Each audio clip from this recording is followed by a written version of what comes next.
एभली गोटे दुर्घटना घटना अपराध जोटा घटिला निश्चित पुलिस यहाँ गोटे बड़ चैलेंज और आमर सबुठ बड़ दायित्व हम केमिति ए घटनार पर्दाफाश करी ए घटनार इनवल्व अभियुक्त को तुरंत गिरफ्त कर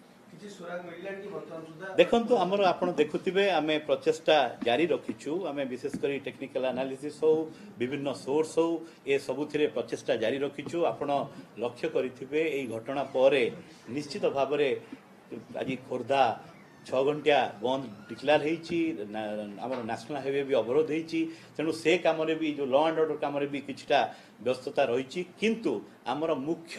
दायित्व रही केमिति तदंत को भल भाव में आगे नबू मोर दृढ़ विश्वास अच्छी आमे अति शीघ्र आसामी को गिरफ्त करिबारे सफल हो।